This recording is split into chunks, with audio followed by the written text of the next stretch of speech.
We've been disturbed today to hear about this appalling tsunami which has hit Samoa.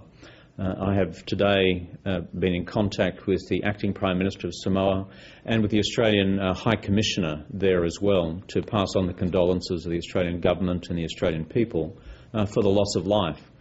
There has been some loss of life. The Acting Prime Minister of Samoa is concerned about significant loss of life given the populated area where this natural disaster has occurred. Also for Australians, it's my sad duty to confirm that one Australian woman has lost her life, as advised to me by the Australian High Commissioner, that there are 3 Australians with injuries so far, and some 6 Australians remaining at this stage unaccounted for. And we, of course, will remain in contact with the Australian High Commission on further details. On top of that, the Australian Government has indicated to our friends in Samoa that we stand ready to provide all forms of practical assistance to them in dealing with the aftermath of this natural disaster. We see our friends in Samoa as part of our Pacific family, and therefore when natural disaster strikes, Australia has always stood ready, shoulder to shoulder, to assist them in times of difficulty and need.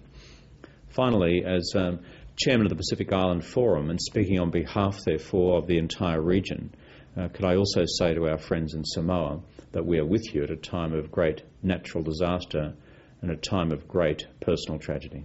When I spoke to the Australian High Commissioner today, he indicated that their entire staff has been deployed in support of Australians, including the family, tragically, of the woman who has lost her life, as well as those Australians who are currently receiving medical treatment. And of course, our efforts are being directed towards those who are still unaccounted for.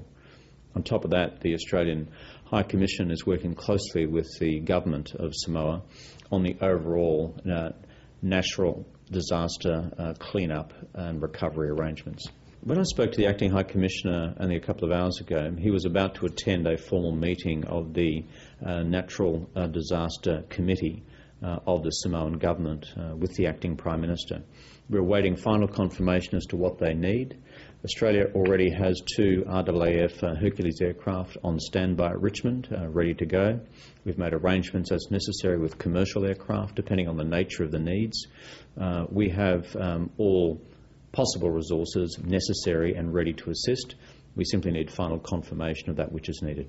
Based on my conversations today with the Acting Prime Minister of Samoa, there has been significant damage in what he described to me as the south and southeast of the island. I'm not familiar with this part of the country. He did indicate to me that some thousands of local people live there. They were concerned about significant casualties, but as yet they don't have any other numbers other than those which have been confirmed through the public sources.